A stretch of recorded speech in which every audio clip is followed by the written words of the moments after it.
This campaign is brought to you by Morning Wave in Busan on BEFM. Oh, by the way, tune in to Morning Wave in Busan to get real-time traffic updates. You know your morning commute's better with me, Kat.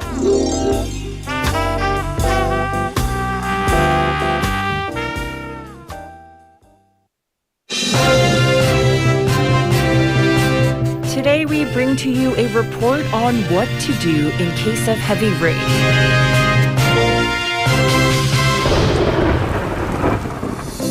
There's nothing like preparation when it comes to torrential downpour. Isn't that right? That's right. You must turn off your gas and electricity and quickly evacuate from areas vulnerable to flash flooding. What should we do if we are already outside? Evacuate to a safe place, away from construction sites, underground spaces, and areas prone to frequent flooding. If you're driving, do not stop the car. Instead, slowly drive through the flooded area without stopping. What should we do once the rain stops? When going into buildings that have been submerged, do not touch electrical facilities and make sure to ventilate, as there is a risk of gas leakage. We should also reduce preventable damages and prepare for disasters ahead of time by following safety guidelines. That is correct. You can receive real-time safety information through the Disaster Safety Information mobile app, 안전 디딤돌. Thank you for all the great information. Remember, your safety is everyone's safety. This campaign is brought to you by BEFM 부산 영어방송. 지금 방송 광고라는 부메랑을 던져보세요. 소비자를 향해 정확히 날아가는 광고. 힘차게 돌아가는 경제. 부메랑처럼 다시 기업의 이익으로 되돌아오니까요. 방송 광고, 경제에 큰 힘이 됩니다. 부산 방송광고발전 협의회.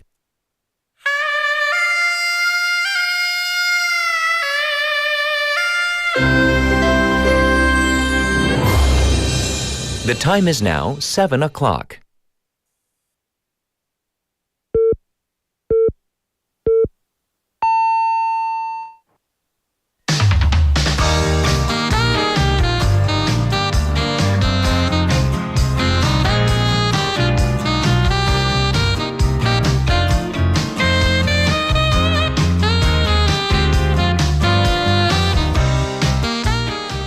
Waivers. Do you remember we reported on that bomb scare at a department store in Seoul?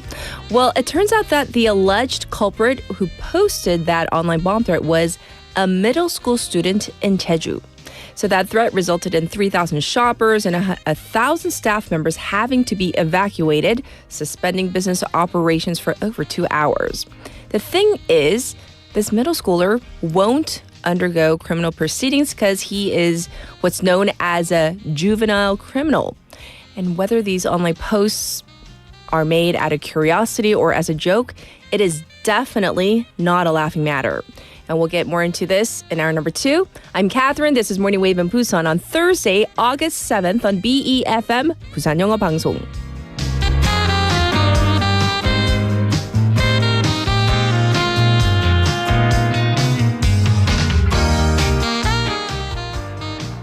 Good morning, everybody. Wavers out there. I hope you're all doing well. And yes, it is still summer vacation season for some people, which is basically the time to kind of, let down your hair and relax, as they say. But there are things that we should never be lax about. In the opening, I talked about those kind of threats online. Another thing, drunk driving. We take that so seriously. Unfortunately, we do see drunk driving cases here and there during summer vacation season. According to the Busan Metropolitan Police, there was a driver on July 25th who drank in the middle of the day and drove from Daegu to Busan. Can you imagine? On top of this, she live streamed the entire thing. And one of the viewers reported it to the police. On July 30th, a drunk motorcyclist caused an accident in Busan Jingu early in the morning, leading to a person dying. Overall, DUIs, driving under the influence or operating a vehicle under the influence, and related accidents, they've been on the decline in the last 5 years, from 761 in 2020 to 548 last year. But this is just in Busan, by the way. The police have also been running campaigns to raise awareness that drunk driving is indeed a crime and bring the press along on their crackdowns. While this has been effective, these serious cases, like the ones I just told you about, they show that, there's still a ways to go. To that end, Busan police are in the middle of their summer vacation special DUI crackdown, and it's going to go through August 24th. This includes not only evening and late night crackdowns at popular nightlife district areas, but also early morning and daytime crackdowns to prevent what they call, hangover or hungover driving. With a plethora of public transportation, taxis, even substitute drivers, 대리운전, there's no excuse for drunk driving. There really isn't. And so make sure those around you are abiding by the law because, this can lead to fatal accidents like I just told you about. And now that I've gotten that off my chest, let's talk about our text topic. Are you ready? So what are some things or behaviors that are characteristic of your generation? A giveaway of your generation tab. 내가 속한 세대, for example, baby boomer, X, millennial, Z의 특징은 그리고 이 행동, 물건, 말투 보면 내 세대다. Like, I feel you, right? 하는 특징이 뭘까요? You can let me know through our BFM live stream live chat on YouTube. So go to the YouTube platform. Type in BEFM or 부산 영어 방송 to find us. You can subscribe and then you can log in to chat with our other waivers. Also, on your phone, pound 9050, shop 9050. That's going to cost you 101. You can also reach me for free on Kakao Talk. So to find us, type in BEFM, 부산 영어 방송 to add us first. Send in your messages and photos too. And the ways you can tune into Morning Wave in Busan, 90.5 or 103.3 FM. That's if you're in the Busan area on the radio. Yes, we're streaming live right now on YouTube. You can watch again at your leisure. And we are available on the BEFM app and also the Patbang app. So, of course, so many different ways to tune in once again. It is Thursday morning already. Is it? Yes, it is. All right, so this is the lineup for today. We have Ask Dr. Ryu with Dr. Ryu Sang-hyo. And then filling in for Vasana for Buzz Breakdown, we have Haeyeon, who's coming in today. So I'm really excited about that. That's in hour number 2.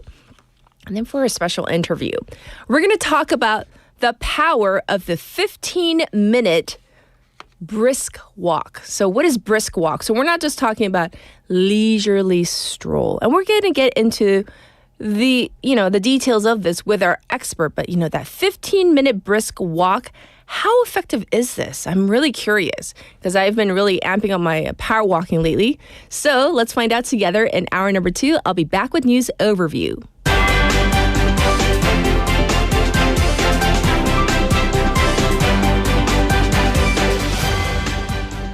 It's now 7:06 and this is News Overview. Special counsel to attempt to execute Yoon's arrest warrant.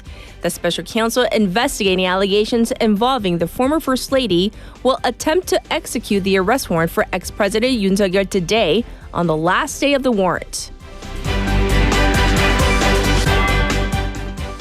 Former First Lady ends first questioning at special counsel.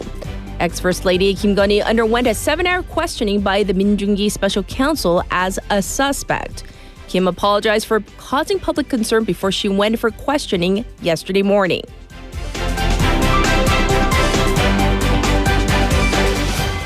President Lee Jae-myung designates 36 additional special disaster zones.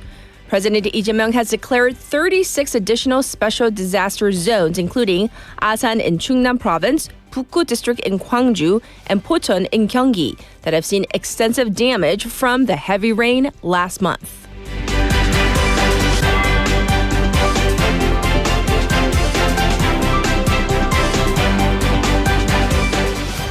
South Korea to temporarily waive visas for Chinese group tourists. South Korea will implement a temporary visa waiver program for Chinese group tourists in late September in an effort to boost domestic tourism.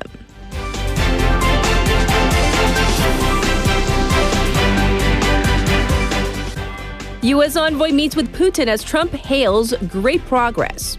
U.S. Special Envoy Steve Witkoff met with Russian President Vladimir Putin on Wednesday local time at the Kremlin for talks on ending the war in Ukraine, with U.S. President Donald Trump claiming great progress. This was News Overview.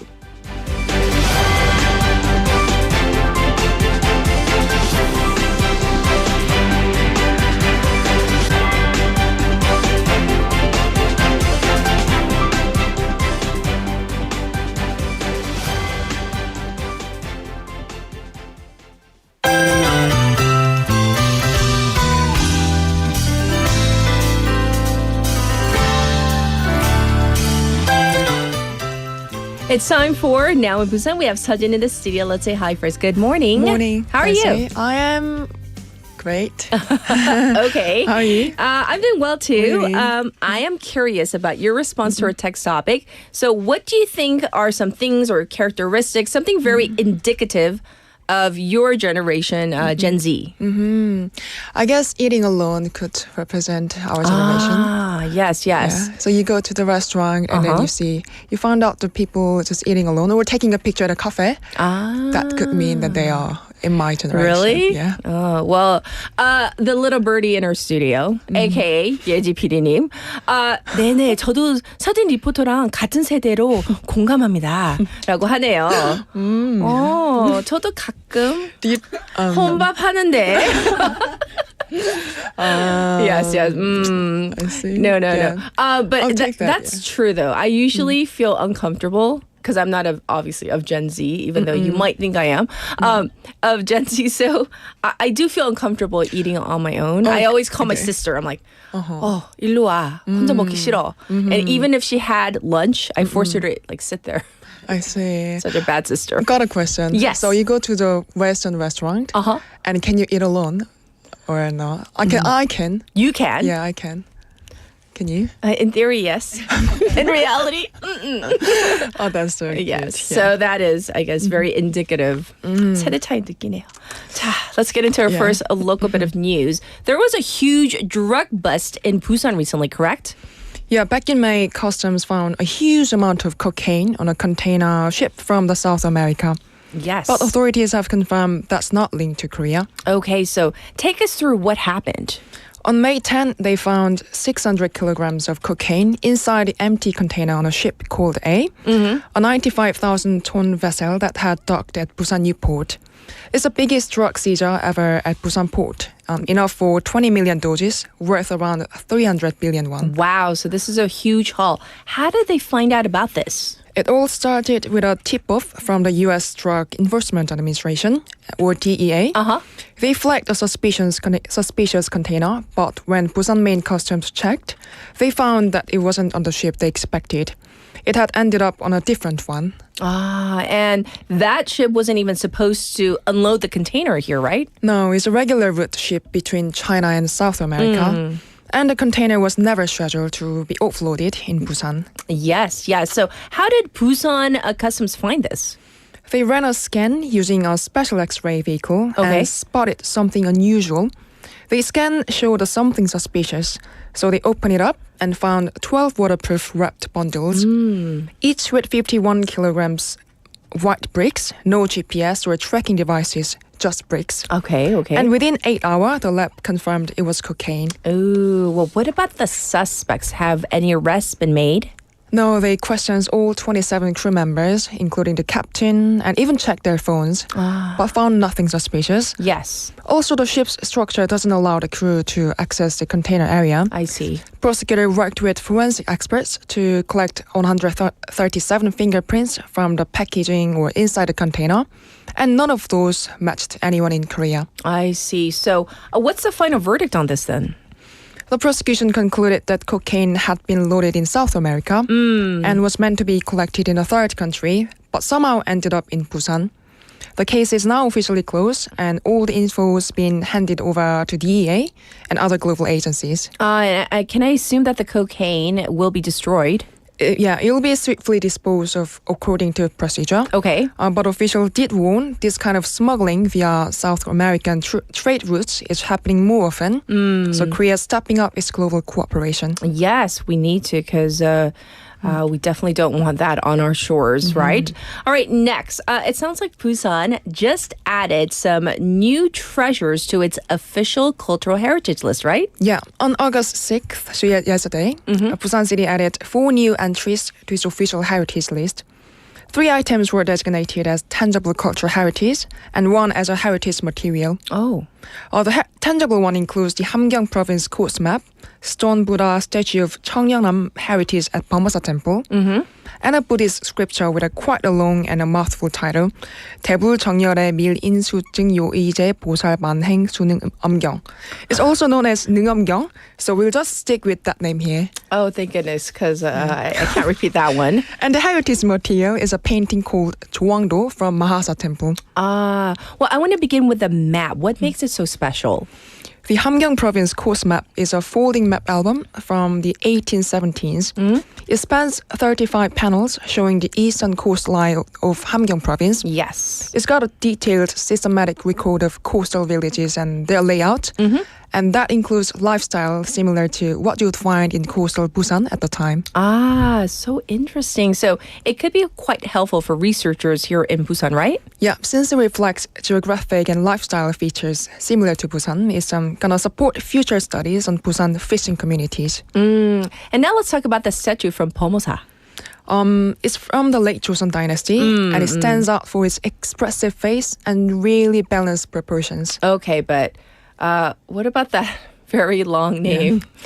Yeah, it's 능엄경. It basically talks about how to free yourself from all kinds of troubles to the state of liberation through asceticism and 선종스도ot.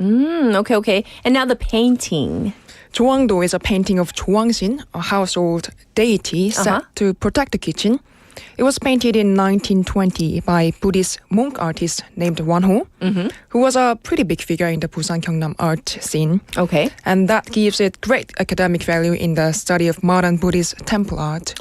So how many heritage items does Busan have in total now? As of this month, Busan now has 575 nationally recognized heritage items.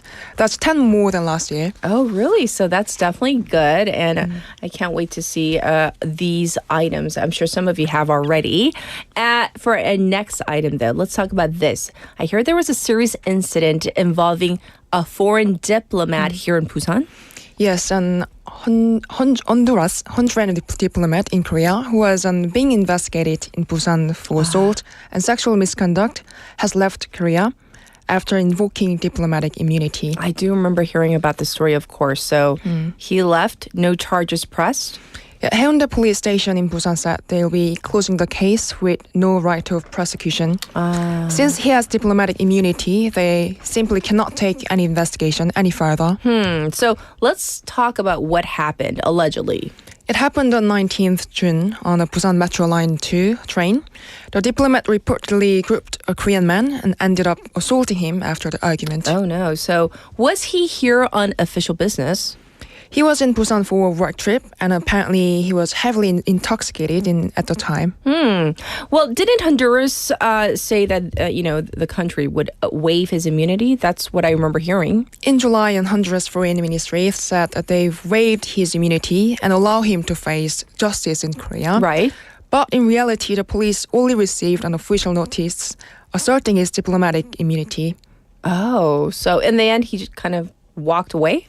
Yeah, he resigned from his diplomatic post and left the country. An official said they've received no formal follow-up, only the notice of immunity. I see. Wow. Frustrating, the case itself, and also for the victim as well. So not a good way to end it. All right. Now, let's talk about this. I hear that there's been a small but useful change in Busan's air quality alerts. Right. From now on, people in Busan will get air pollution updates twice a day for ozone and fine dust. Oh, so you're saying now it's twice a day. So was it like once before, once a day? Yeah. They used to send it out once a day around 5 p.m. the day before. But now they've added another one at 5 a.m. on the day itself with a fresher, more accurate data. Oh, that sounds really good. Helpful for all of us, especially for people with health issues, right? For sure, high ozone levels can irritate your airways and lungs. It's a strong oxidant. And those tiny particles of fine dust, PM 2.5, can go deep into your lungs and cause all sorts of health problems if you're exposed for too long. Yes, and how can people sign up for this alert? You can either go online to the Busan Institute of Health Environment website or just give them a call. Ah, sounds good. Now we're going to talk about our final item. It has been really hot, so we can only imagine how farmers must be struggling even more under this heat, right? Yeah, Busan Agricultural Technology Center is just adjusting the operating hours of an agricultural machinery rental until the 30th of next month to prevent health and heat-related illness among farmers. Oh, so that's really good. What's changing exactly?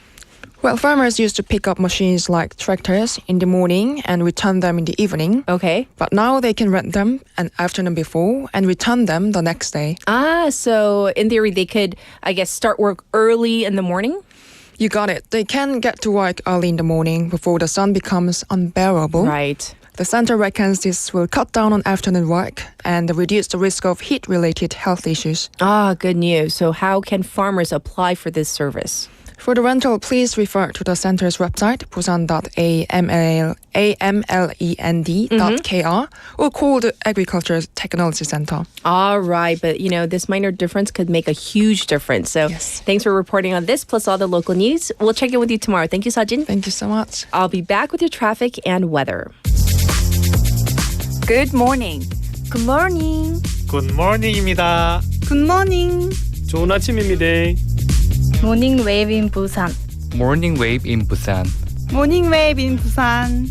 Major news, local buzz, and expert takes. It's all here on Morning Wave in Busan. Brighten up your morning commute with Morning Wave in Busan. Morning wave in Busan.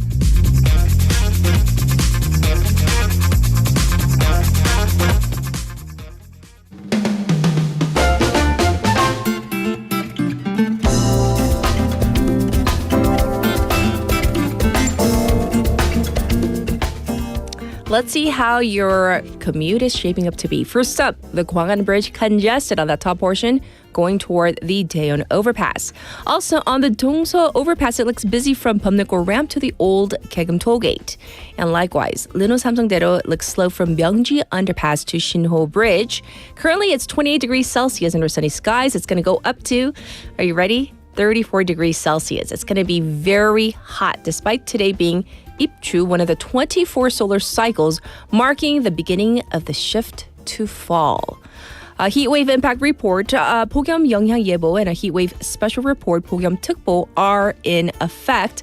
Across the nation, it's just going to be another scorcher with parts of Cheonnam, Jeonbuk, Gyeongnam, Gangwon, and Gyeongbuk to see some rain. This was your traffic and weather.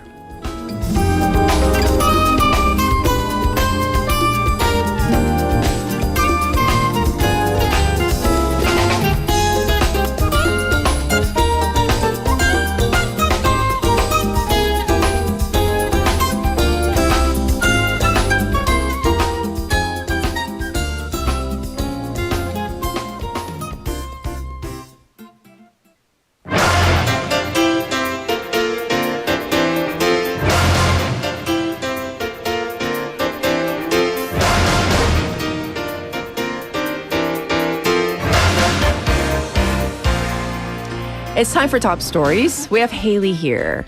하이루 반가. 그리고 입추라고 저 분명히 하지 You did. 않았어요? I wrote it and I heard it. Oh Yeah, my God, I'm you crying. wrote it, I'm I said it, crying. and then our PD님 오늘 근데 입추잖아요. Did you just hear it from us? Yes. Okay. Oh my goodness. Oh. It's And we're Thursday. twinning. We are indeed. Yes. We never plan it, but Great minds. of course think alike. Well, let's get your take on the text topic. What are some things or behaviors that are characteristic of your generation? So I'm a millennial, and we will hold on to our ankle socks until the day we decease. I did notice this because I do teach like Gen Zs, and then maybe I do see Gen Alphas for like infants. I swear they're infants, and it startles me when they start speaking in coherent sentences. But they are all about tube socks. And I'm like, as someone who has like, my legs are like 40 centimeters long at max. And I'm like, put tube socks on them, they're going to be like 15. And then I'm walking on little stubs, which I already am. No. And it's not a body image issue. It's like a factual thing. I'm like, but then like, dude, what? What? And then also, can you, like with body language, mimic a phone? I know. But it'll forever and always be this. What about this?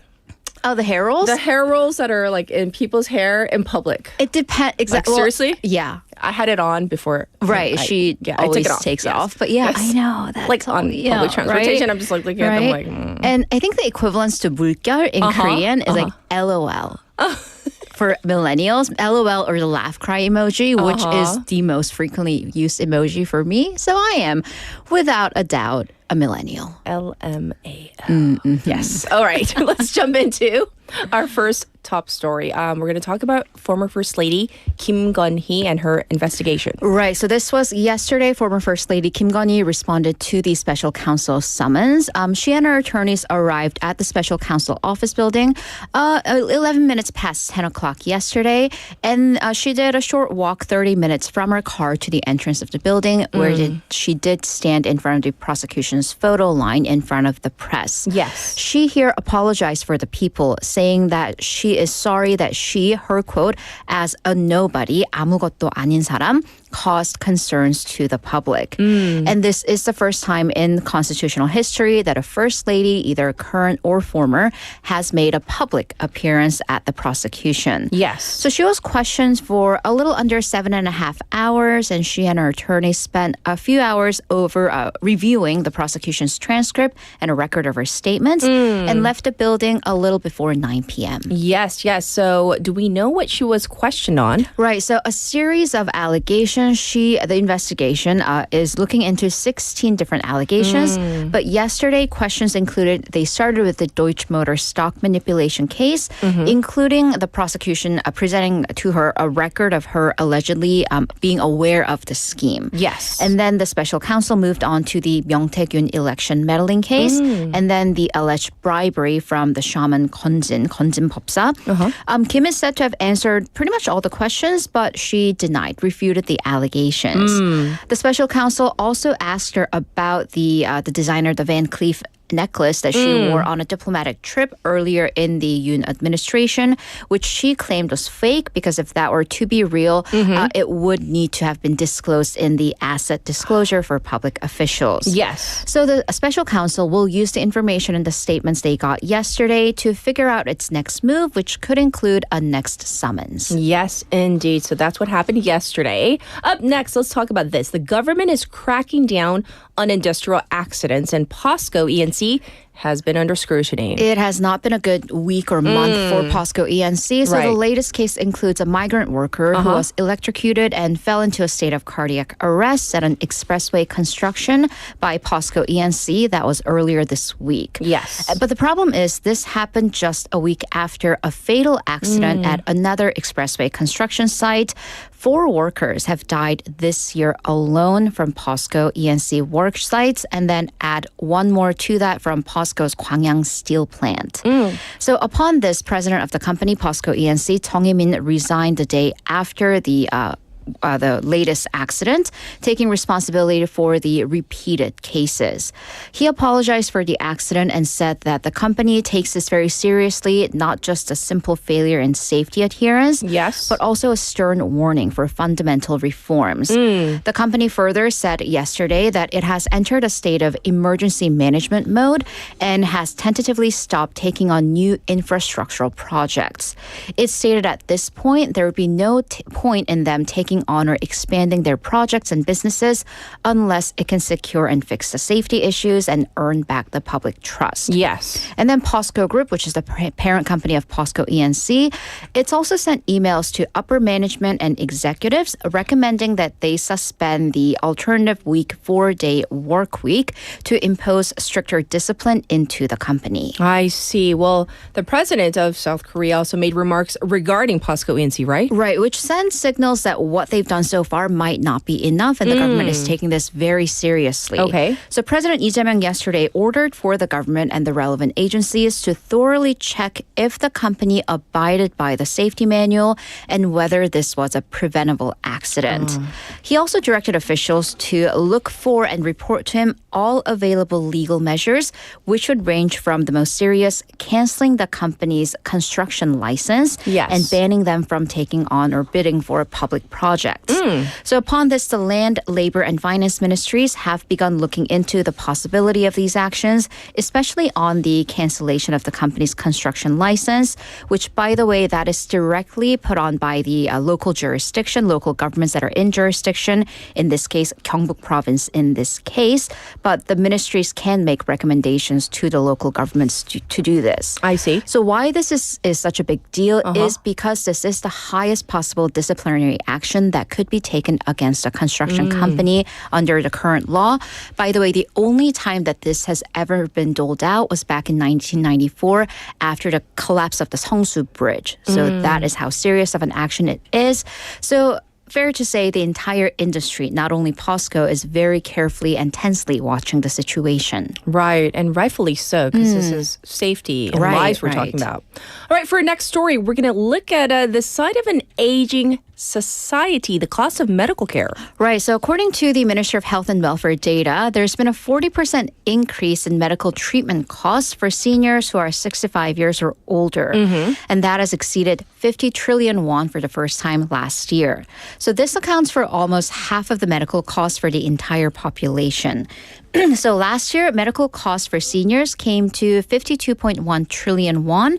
This is what was reported to the National Health Insurance. So that covers what the health insurance paid out plus the out-of-pocket expenses. Yes. And for the first half of this year, we're already at 27.9 trillion won, which is well over H1 of last year's figures. So this means for individuals, an average senior citizen received received 5.36 million won worth of treatment per year. Once again, this doesn't necessarily include out-of-pocket costs, as that includes health insurance as well. That's right. And with aging, this cost burden is only going up, increasing. Of course, they will seek more and more medical care. So the proportion of senior citizens' medical fees went from 43% of the entire population in 2020 to 46% as of June of this year. So lawmaker People Power Party's Kim Mi-ae, who released the figures, said that this is proof that rapid aging is already putting direct pressure onto the country's national insurance financial soundness. So she added that at this rate, this will put the health insurance system's sustainability at risk. So actually, according to Health Ministry's figures, the health insurance system will be in the black 흑자 until this year, but make a switch into a deficit 적자 starting next year. I see. So that is a snapshot of what's happening. So thanks for letting us know. And for our final story, President Donald Trump's tariffs are going into effect starting Thursday local time. So let's get an overview of where countries stand on this. Right. So the reciprocal tariffs imposed by the United States will go into effect a minute past midnight Eastern Daylight Time, Thursday, August 7th. So we are ticking on. So this poses huge uncertainties for different industries across the world, with inevitable changes to come in the free trade order. Yes. So between April, when so-called Liberation Day was, and now countries have been rushing to strike deals with the United States. Not many have. So we started with the UK, which lowered its tariffs to 10%, Vietnam 20%, Philippines and Indonesia 19% respectively. South Korea, the European Union, and Japan all settled at 15%. Yes. So for these countries, their and our domestic response, it's been more on the side of relief, as it's been a significant lowering. However, for the U.S., they did get a tremendous amount of investment pledges or deals in other sectors. Yes. So U.S. outlets have been critical in some, saying that these deals have kind of become like a collection of a form. So what about the countries that haven't struck deals yet? Right. So the biggest is China, which has at least agreed to another 90-day suspension during a high-ranking officials meeting last month. However, President Donald Trump has yet to sign off on it, so this is still kind of up in the air. Other nations, Brazil, Russia, and India, the U.S. is using its high tariffs as kind of political leverage for various aims. So for Brazil, the key figure is former President Jair Bolsonaro, a close political friend of Donald Trump's, who faces charges of allegedly inciting a coup. And President Trump called this political suppression, and after that slapped on a 40% extra tariff, which makes Brazil's tariffs one of the highest in the world at 50%. Yes. Tariffs on Russia, also to pressure the country to end its war in Ukraine. And as you mentioned, a U.S. special envoy is in Moscow right now. Yes. The new deadline is Friday local time. And Trump has threatened secondary tariffs for countries that trade with Russia. And that is actually in line with what's been going on in India, which faces higher tariffs for its import of Russian crude oil. And just this morning, our time, so Wednesday local time, President Trump signed an executive order that imposes a total of 50% tariff on India for buying Russian oil. And this particular tariff rate will come to effect on August 27th. So a response from India's foreign ministry following this has been that Delhi has already made clear on its stance on import from Russia and reiterated that the tariff is unfair, unjustified, and unreasonable. Yes. Also, we have tariffs on specific goods and items to be announced next week. So far, we know that the U.S. is going to impose tariffs on pharmaceuticals and semiconductors. And at this point, I do want to give you breaking news that the U.S. will impose a tariff of about 100% on semiconductor chips, that's 반도체, imported into the country. This was announced by President Trump on Wednesday. 100%. So, President Trump has been boasting that these deals in tariffs are bringing more money to the United States. However, there might be, another side, potential fallout. Right, and most experts do agree that this will ultimately hurt U.S. consumers because they will inevitably lead to higher prices. Yes. So with imports of boats, parts, and completed products getting more expensive, experts say that it is inevitable that companies will have to raise prices. And then this may trigger inflation, leading to the Federal Reserve slowing down their rate increase or rate cuts. And that's something that President Trump has been persistently calling for. Yes. Also, there could be a possibility of overall slow growth in the total global economy. The International Monetary Fund, or the IMF, projected last month that if the tariffs that Trump announced in April, they do go in as stated, then it could drag down the global growth by a rate of 0.2%. I see. So there you have it, the latest. And then as Haley just mentioned, the breaking news about the semiconductors, it looks like 100% on the tariffs. Well, we'll check in with you in hour number 2. So thank you, Haley. Thank you. See you soon. All right. It's time for our first song break on this Thursday morning. So this is Happy Birthday to You by Joy.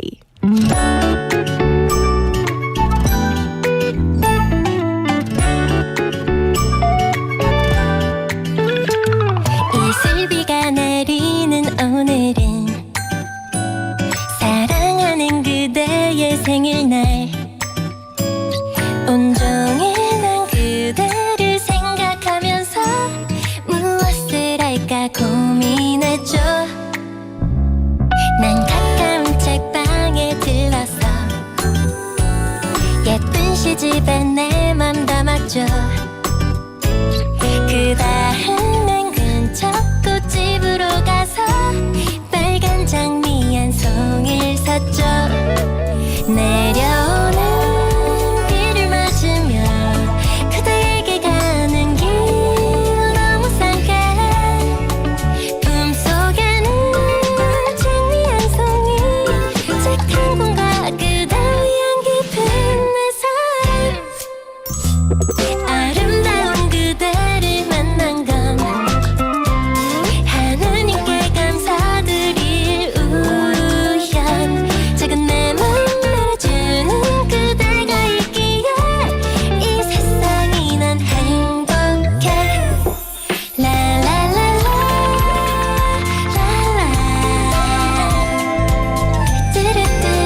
Happy birthday to you. Welcome back, everybody. And let's get into some of your text topic responses. What are some things or behaviors that are very characteristic of your generation is what we're posing to you today.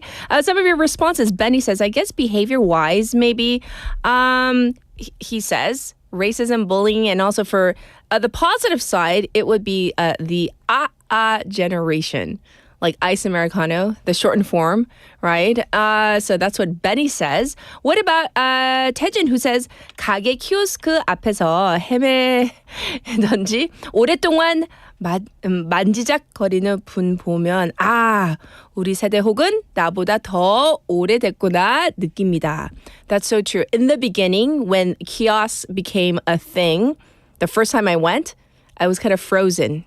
I'm like, oh, it's all in Korean. And then there are so many options, right? Like it was at a burger joint.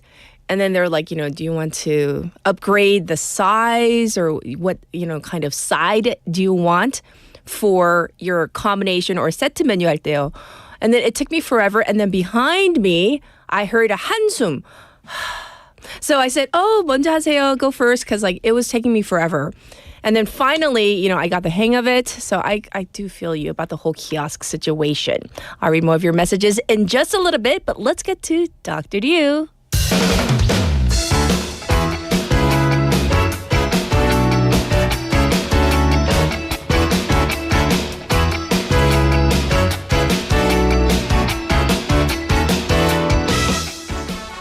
It's time for Ask Dr. Liu with Dr. Liu Sang-hyo. Good morning. Happy birthday. Oh, really? How'd you know that? Thank you. The little birdie in the studio, she let me know, and we played that song for you. Wow, it's a top secret. No. So you're turning what, 29? Yeah. So, happy birthday to 오빠님. Thank you so much. And thanks my parents, my mommy, and also thank God. And then I wish I could live to the fullest until I die. Anyhow, I was so... Until I die? Yes, I was so, corny. Anyhow. Yes. How are you today? I'm doing okay. I want your take on our text topic. Mm-hmm. What is something that is very indicative of your generation? Okay, like I said, I was... now I'm turning 29, so I'm going to tell you my own story when I was in high school and middle school in college. Okay, my generation, the private tutoring was banned. Oh, it was banned? Yes. 가외 금지? Yeah. And also, there are a lot of things popping in my mind.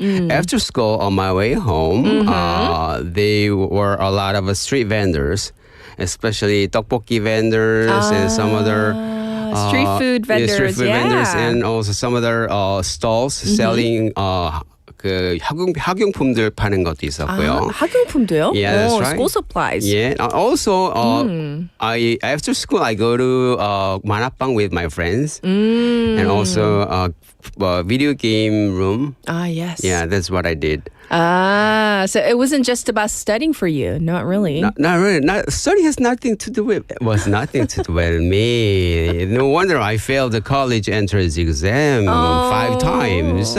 And speaking of exam, in order to move from middle school to high school, we need to take another test. And like an entrance exam, right? Entrance exam. High school entrance exam. Then college entrance exam. Oh my gosh, exam after exam. Yeah, exam after exam. That's your generation, right? Yeah, that's my generation. And also, I should mention this one. My favorite favorite singer-songwriter, AMJ, Michael Jackson. That is very indicative of your generation. So thank you. And Leslie says, Dr. Du looks younger every week. We need a skincare routine. 우리 한번 skincare 해야 되겠어요, Dr. Du. They're saying you look younger every week. Thank you so much. I put some kind of a BB cream. And also, I have to confess, I draw my eyebrow a little bit. Yeah, that's what I do. It looks very natural. Thank you so much. And the screen kind of adjustment of the colors. Yeah. Don't fall for this one. It's all. It's a facade? No. It's all, how can I fabricate it? Yes, well, we do appreciate it. Thank you. We want to dive into our topic today for Ask Dr. Du. So what are we talking about? Okay, last week I was talking about sleep-related issues. Yes. But I prepare some more interesting topics for you guys. So this is going to be our second part of our sleep, because sleep is one of those specialties doctors as a neurologist we cover every day. So this is like part 2. Yes, this is like part 2. Okay. So many of us are having sleep problems. This is hot weather. Yes. It's hot. Yeah. It's hard to stay asleep with, like, if you don't have the AC on or the fan on. 저도 at least once a night, I tend to wake up if it's too hot, right? That's right. And you know what? Surprisingly, hot weather, hot environment during sleep is to do with nightmares. Nightmares? Yes, right. Oh, okay. So if you are having nightmares, and then you gotta check out the room temperature while you're sleeping. I see. Yeah. And also, I'm gonna talk about again because it's really important, because of sleep apnea. Yes. Sleep apnea is a big deal for our health, because everybody knows what snoring is. Snoring is like it's a snoring. Yes. But sleep apnea is like when you snore, your breath stops. Like, it's like gasping. And then after taking a pause, maybe 1 or 2 or 3 seconds. Yes. Yeah. You're so good with the sound effects today. Yeah, that's my another ge인기. Anyhow, that's sleep apnea. It poses very serious health risks. So in Korean, I looked it up. Tell me if I'm wrong. Is sleep apnea 수면 무호흡증? Is that correct? Exactly. Okay, just so our listeners are better aware of sleep apnea, what this is. Okay. Yes, that's right. 이게 무호흡이 되면은, so when our body doesn't take oxygen enough to supply our brain nutrients and oxygen, our brain cells die slowly. Oh no. And our heart is under a lot of stress. So they have to increase their blood pressure, and our body turns on emergency mode. So that's why if you are having some kind of a sleep apnea for a while, and then you might put yourself into a danger of having high blood pressure, heart attack, and even stroke, and diabetes and memory problems, and also depressions might ensue. This is serious. Yeah. So whenever I see sleep apnea patients, many questions I ask, and that includes daytime sleepiness, and also the power of concentration during the day, and also it can cause male infertility as well. Oh, so, that's bad. Yeah, I have to ask, is your thing working fine? And that kind of situations are caused by sleep apnea. We have a listener, 태진, who says, Dr. Ryu, 저 잘 때 무호흡증이 있어서 몇 년 양압기 하고 자다가 지금은 귀찮아 그냥 자요. Is that okay? 그냥 자는 거. He used to, I guess, use some sort of 양압기. Can you explain? What is that? It's a continuous positive airway pressure. Oh, okay. Yeah. The reason why we experience this kind of sleep apnea is our airway gets blocked. Right? Yeah. As we get older, our airway passage, our airway passage consists of several anatomical factors. Okay. First, our uvula. Uvula, 목젖이죠. 네. And also the diameter of your oral cavity and diameter of your airway passage, your pharynx and larynx, and that parts. Sure. And under what circumstances those gets narrowed is when you get older, okay, your tension, the muscle tension, it's sagging downwards. Oh, that's so sad. It's kind of one of those aging process. Yes. The other thing is obesity. Yeah, and all those things are combined together, and it's a positive airway pressure. I mean, it's a machine that hooks up to your nose, and that machine gives off continuous positive pressure. So that's why it can prevent our airway from collapsing. I see. So during the night, when you take those kind of CPAP to your mouth, it gives you a continuous airway pressure, and then it prevents our airway from collapsing. So you might have a really good night's sleep. But you stopped using it. But in that case, I asked this question. During the day, you have hard time concentrating on things that you want to do, or you feel really sleepy? 졸리거나 집중할 수 있는지를 물어보세요. Yeah. If that doesn't affects you, in that case, you can wean off of the CPAP. But be careful if those symptoms like memory problems, depression, and if your your blood pressure goes up, and then check blood pressure, and then check your blood as well. If you're diabetic, in that case, you need to consider initiate this CPAP method. Oh, well, thank you for answering Taejin's question. And then, of course, I do need to ask you. Yes, sir. So if you have like snoring or sleep apnea, what about in terms of surgery? I've heard like there are surgical procedures. Does this help? Yeah, it helps. But it's not definitely because surgery is very temporary thing. You know, surprisingly, about more than 50% of those who have surgery, yes, this sleep apnea recurs. Oh, it comes back. It comes back. So it's what I want to iterate is this one. Sleep apnea is not the one cure-it-all kind of a treatment options.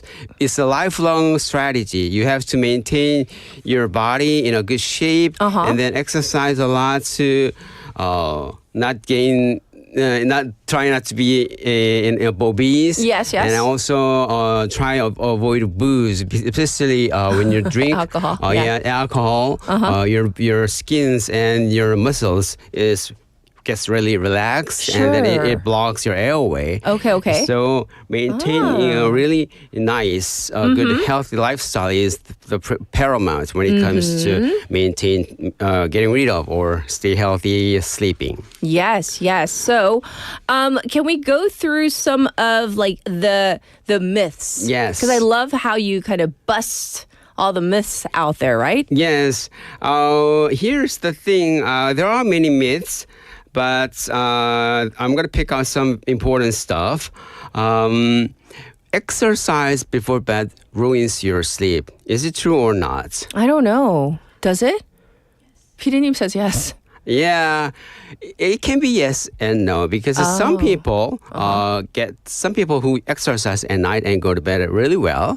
But if your stress level goes up at night and then you work out at night and then it disturbs you with your sleeping pattern, in that case, no exercise before bed is recommended. No. But usually, excess kind of aggressive exercise is recommended in the morning rather than in the afternoon. Okay. And also another thing is sleeping in on weekends. Yes. Is best ways to catching up your. Can you catch up on sleep? Is there such a thing? No. Like 몰아자기요. Actually, it's not true. Not true. It's a myth. That's the worst thing, actually. Oh. Yeah. Did you hear that audible gasp, everyone? With no mic. We have our own biological clock. Yes. Yeah, we have to maintain it. So on weekends, if you sleep in and then if you go at a wrong time and then sleep in the afternoon, it disrupts your total biological clock. This one I totally agree with you on.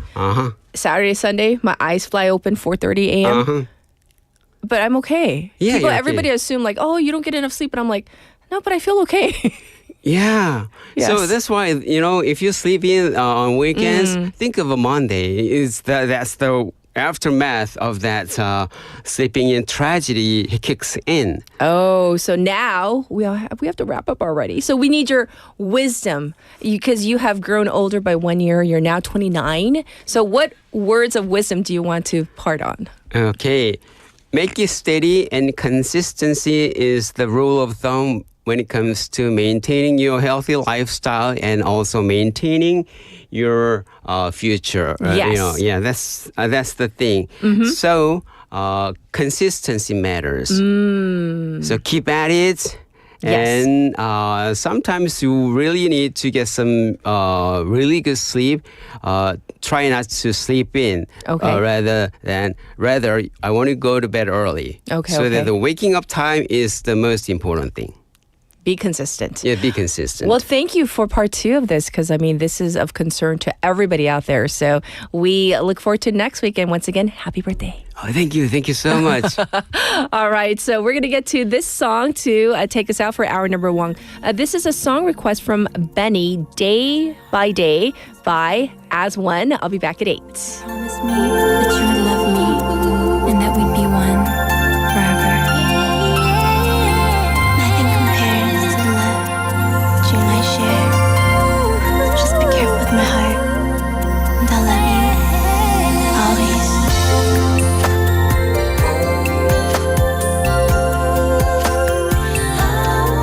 Oh, baby, I need your love. 조심스레 다가오는 널 처음으로 알게 됐던 날 기쁨 대신 한숨에 며칠 밤을 새웠었지 아주 오래 걸릴지 몰라 누군가 받아들이긴 아직 부족한 날 알아주겠니 너무 소중했던 사람이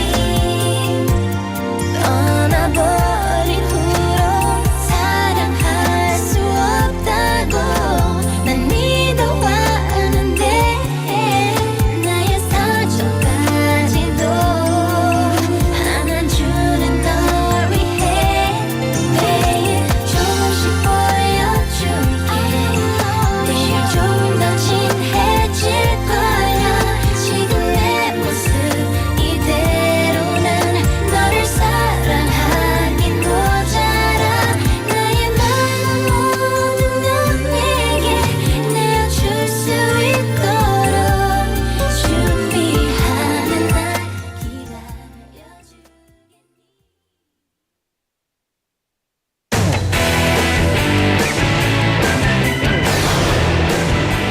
Your bridge to the world.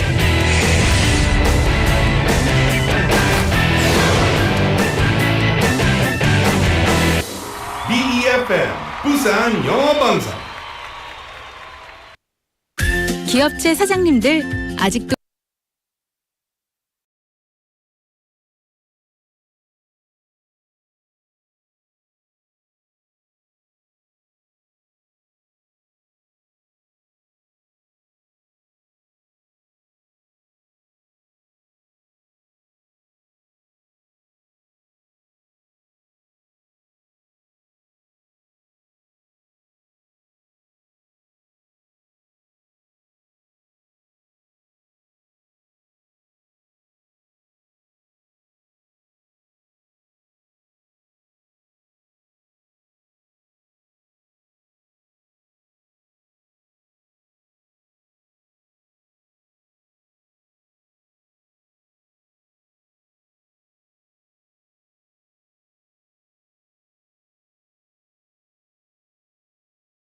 전해집니다. 어린이가 안전하게 뛰어놀 수 있는 부산. 아이 키우기 좋은 도시는 우리 모두의 미래이자 희망입니다. 이 캠페인은 어린이가 안전한 부산을 만드는 은행, B&K 부산은행과 함께합니다.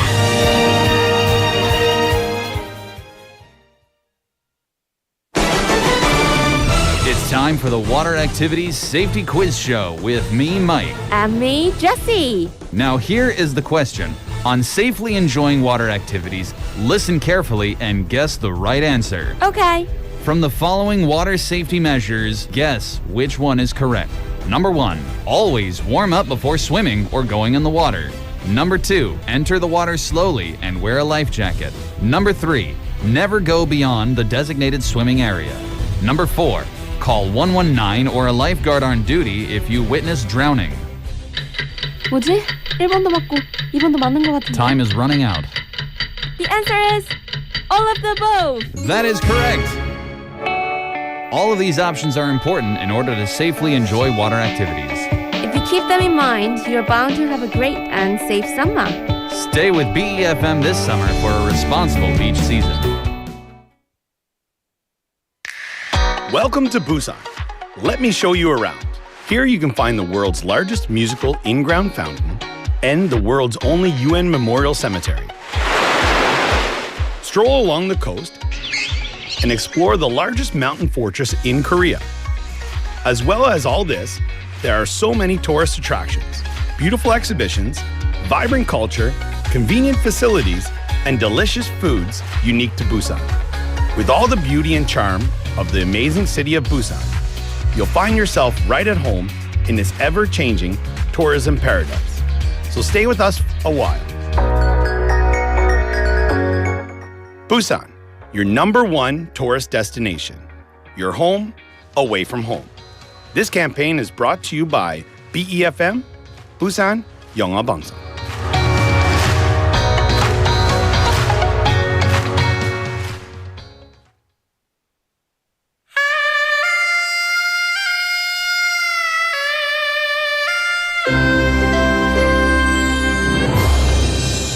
The time is now 8 o'clock.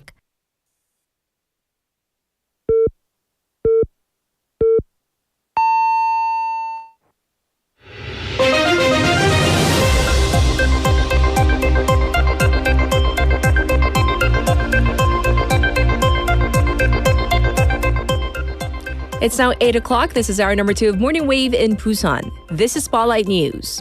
Special counsel to attempt to execute Yoon's arrest warrant.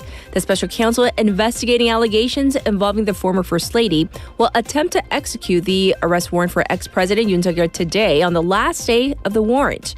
Yoon refused to comply with the warrant the first time last Friday, and the special counsel had notified him that they will use force if necessary the next time. Justice Minister Chung Sung-ho also directed Seoul Detention Center, where Yoon is detained, to actively cooperate with the warrant execution, according to the ministry. The council has arrived at the detention center and will try to execute the warrant momentarily. This is as of broadcast time.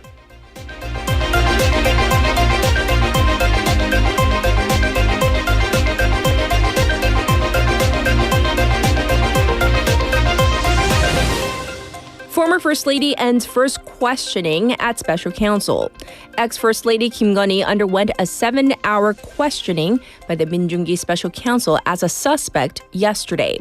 Kim apologized for causing public concern before she went in for questioning at the counsel's office. The special counsel is set to have questioned Kim on the Deutsche Motor stock manipulation allegations and election and governance meddling allegations involving Myung Tae-gyun and shaman Gun-jin. Kim is set to have denied all the allegations. The counsel is expected to summon Kim Gun-hee again to question her on other matters.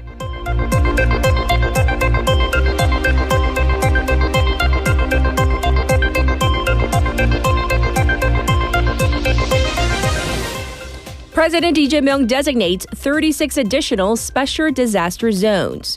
President Lee Jae-myung has declared 36 additional special disaster zones, including Asan in Chungnam Province, Bukgu District in Gwangju, and Pocheon in Gyeonggi, that have seen extensive damages from the heavy rain last month. The president previously designated 6 cities and counties as special disaster zones last month and ordered the government to execute the necessary budget and come up with recovery measures, according to the presidential office. The local governments with the special designation can receive additional state funding for disaster recovery.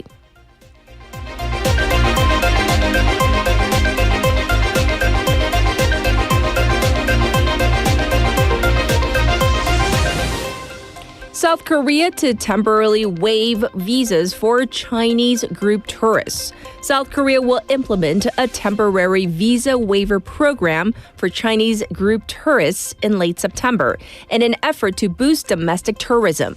The program will be put into place between September 29th of this year and June 30th next year, according to the Prime Minister's office yesterday. Currently, South Korean visitors can travel to China visa-free until the end of next year. The government is also planning to ease eligibility for fast-track immigration screening for foreign nationals arriving in Korea for international conferences.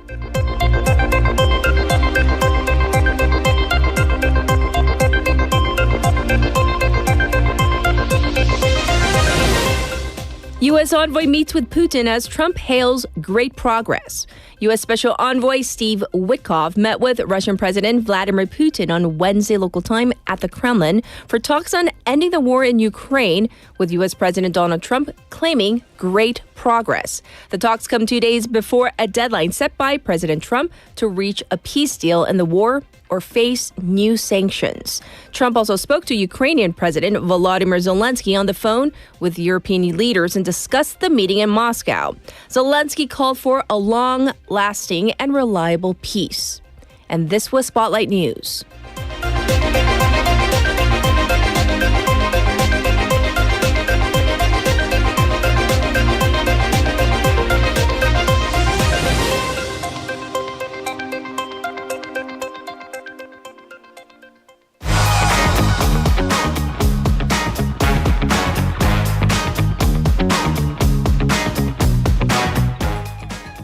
It's time for Wagga Wagga. Haley's back in the studio with us. Welcome back. Good morning again. Yes. Well, our first story, I did mention it in our opening, but we're going to get into further detail. First up, the Shinsegae department stores. They have had 2 bomb threats in the past 2 days. Right. So let's start with what happened on Tuesday. The first case, this was on the online community, DC Inside. Somebody posted that they had installed an explosive at Shinsegae department store in Myeongdong, the main headquarters. So this led to, as you said, some 4,000 people, both customers and employees, evacuating the building. The police combed through the building for about 2.5 hours and found no explosives. Yes. So the police tracked the IP address and found the suspect, who was a middle school age student at his home in Jeju Island on the same day. Yes. And the thing is, another bomb threat was made the following day. Right, so this is now yesterday. A similar bomb threat was called in from a YouTube comment. And this was on a video regarding the first threat against the Myeongdong branch. Okay. And it basically said along the lines of, I will also bomb the department store. However, because that comment did not mention a specific store, the police had to send personnel to all the branches focused in the Gyeonggi area. But it turns out that the suspect was in Hadong County in Gyeongnam Province, a man in his 20s. Okay. So he was apprehended after the Yongin police, which was the one that received the report, basically traced down the IP and asked cooperation with the Gyeongnam police. Yes. The suspect is said to be unemployed and apparently admitted to have written the comment, saying that he was only joking. Yeah. So apart from the fact that this was not funny at all, this actually led to losses for the department store. Right. So thankfully there were no explosives and no one was hurt. But again, the Myeongdong store had to shut down for almost 3 hours for evacuation and search. And industry insiders estimate that about 500 to 600 million won, 5억 원에서 6억 won of losses incurred for the sales of this branch. Yes. However, here's the thing. In terms of filing for any damages, the suspect is in first year of middle school. So in terms of criminal charges, not going to happen because he is between the age of 10 and under 14, making him a juvenile offender, a criminal minor, 촉법 소년. In terms of the department store, it has said that it'll take stern action, including legal action, but that would probably maximum include juvenile detention facilities or other non-criminal charges. But the department store said that it induced social anxiety and threatened consumer safety. And the store said even if, and they do recognize that the suspect is young and didn't actually install explosives, however, they said being lenient in their response would lead to could lead to copycat crimes and would set a bad precedence. Yes. However, in terms of a civil suit to file for damages, which they would likely have to file against the parents, as this child does not have economic means, most likely. It's unclear how realistic that would be in terms of public perception of this behemoth corporation filing a suit against a under 14-year-old, regardless of what he did, and versus how realistic it would be for them to be able to get up to 600 million won. Right. Well, I hope people learn from this. It's never funny. Yeah. All right. There was a photo that went viral recently of a delivery driver wading in a waist-deep water when we had that flooding. Right. So this was posted. The video was posted by a salad place owner in Gwangju. She posted on social media saying that she's looking for this, quote, legendary driver who picked up an order to deliver in the flood. Yes. So this was back from July 17th when, of course, you remember the torrential downpour, and the road in front of that salad shop was suddenly flooded and water was at waist level. Right. In the video, you see both the owner and the driver in that water, and you can see the stream moving pretty fast. So again, there were risks. It was dangerous. But the man in the subsequent video, he raises the bag up to his shoulder height to make sure it doesn't get wet in the flood. And then he walks over to his motorcycle, which was on non-flooded land, and goes off to complete the delivery. And the owner said that she was so appreciative that she wants to find him. Right. And apparently he did comment on her post. Absolutely. So he commented saying that this happened in front of Jeonnam National University when there was 400 millimeters of rain that had come down. He stated that he had no choice but to go into the water because he couldn't drive his motorcycle, obviously, into the flooded area. Apparently, it was restricted off to traffic from the police. And he actually stated that even the police told him to basically not cross the road back up and come back because it would have been dangerous. He stated that he had to. So first, the delivery fee, by the way, he got paid 7,000 won. And this is without the commission fee from the platform for this ordeal is really the only way I could put it. So he added that he is, safe and sound, and jokingly said, yes, I'm alive, because some people were like, is he okay? Did he make it out? And he said he was very surprised when this went viral because he felt like it wasn't a big deal, that he just did his job. But a lot of people, I mean, I have to say rightfully so, they expressed concerns that it was incredibly dangerous. It wasn't even still water. And again, we have to say, because water is so much denser than air, even just knee length of water makes it hard to walk, let alone waist deep water. But here's the thing though, and he said he wasn't just being reckless or a daredevil, because the driver pointed out he accepted the call that came through via the well-known platform. But between when he clicked on yes and got to the restaurant, that's when the road had flooded. But here's the thing, under the platform system, even in these emergency situations, the platform will still send out the calls, and the drivers, if they cancel calls they've already accepted, they get penalized. Oh, no. Right. So he kind of felt like he had no choice.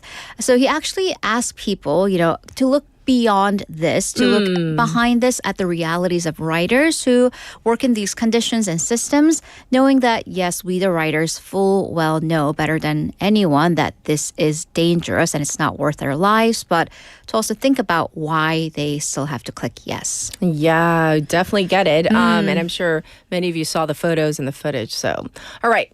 Up next, we previously reported on this issue between a solo diner and a Yeosu area restaurant. Now, a hotel in the same city is under fire. Right. And of course, I do want to say the city has nothing to do with it, but it just is unfortunate coincidence that two uncouth tourism-related incidents happened so close to each other. Yes. So this was a social media post from someone who said they went to this hotel/resort in Yeosu with their family. So they had given their child a bath and was drying him or her off. And then right after they completed, noticed that there was writing on the towel, and it said "kolle," rag.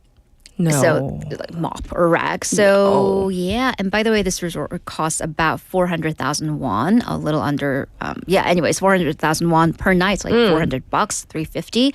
So they rightfully got upset and complained to the hotel. And this is also another issue. The hotel, at least the employee who responded to the complaint, apologized, of course. Yes. And said that it seems that the towels and the rags got mixed up in the laundry.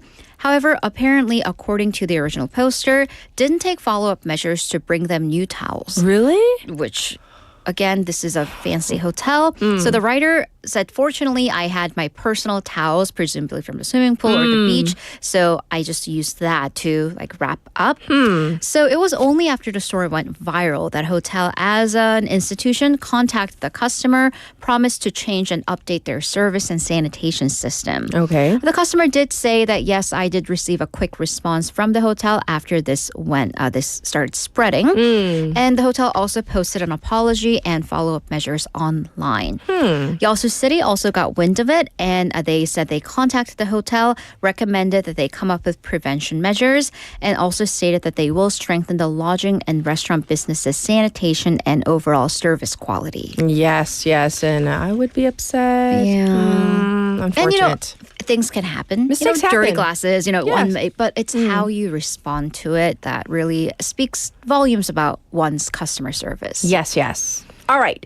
For our final story for Waggle Waggle, we're going to go to Gen Z for this one and talk about a consumption trend that we see with this younger generation. Right. So the younger generation always gets a little bit of, a joking, but also not something bad joking. rap. A bad Yeah. rap. But, maybe the kids are okay. Yeah, because maybe. the trend... Maybe. The trend is meaningful spending.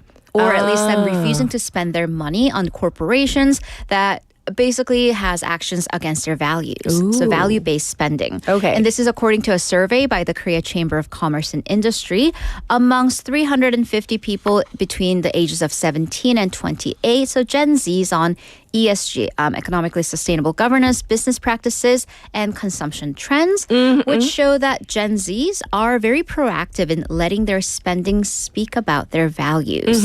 So 66.9% said they will buy from a company that practices ESG, even if that means their products are a little bit more expensive. Okay. On the other hand, they did have a level of expectations on a corporation's social responsibility, with almost 64% saying that they do have experience of not buying or boycotting a company's products because of the company's unethical actions or negative ESG practices. Yes. So the Chamber of Commerce analyzed that behind the results is this value-based perception that's prevalent among the younger generation. Yes, and so what might these be? Right. So the values, they also surveyed them on keywords, key phrases that might describe their spending. The top, accounting for almost a third, was 짠테크. Oh, I have one of those at home. That practices this. Yeah. Packing your own lunch. Yeah. Like using things like 동백전, public transportation that'll give you cash back. Right. I'm talking about myself. Yes. So minimal spending, being thrifty. And using, and the thing about like 짠순이, 짠돌이 is being thrifty or economical. But 테크, they use technology. So you can like earn money for taking X amount of steps and whatnot. Also, this Konglish, it's meaning out. It gets thrown around once in a while. Meaningful spending. Okay. So like kind of showing your social values through spending. 26.5%, so putting your money where you see value. Also interesting term that I learned yesterday, 아보하. 아주 보통의 하루. So basically, smelling the roses, finding meaning, seeking joy in everyday life. 줄임말 힘들어요. I know. 별다 줄이에요, 진짜. Okay. But overall, 65%, they were concerned about companies' greenwashing policies. So this actually went beyond their spending habits to even where they wanted to work. Because over half the respondents said once they do start applying for jobs, they do check a company's ESG levels. And the chamber said the results are meaningful as it shows the value of the generation that'll soon be at the core of economic activities. Yes. And said that they too will continue to reflect these voices in their upcoming projects. Yes, indeed. You know, the kids are going to be all right. The kids are going to be okay. Well, thank you for sharing all the Waggle stories. We'll check in with you tomorrow. Thank you, Haley. Have a great day. All right. And now we're going to get to your updated traffic and weather.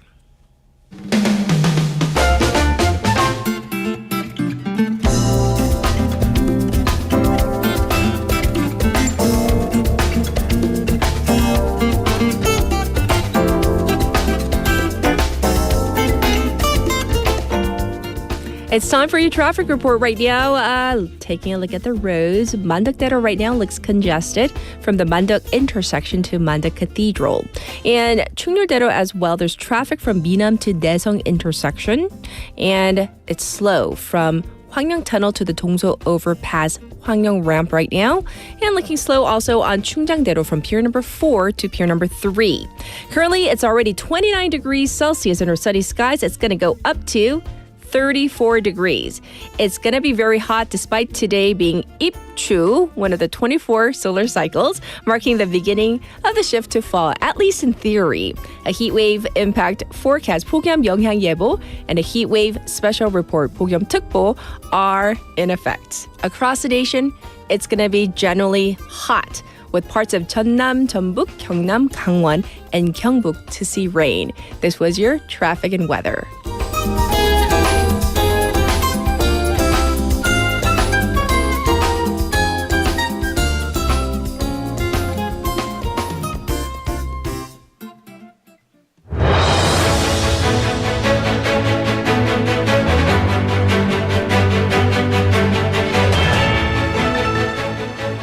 It's time for our special interview today.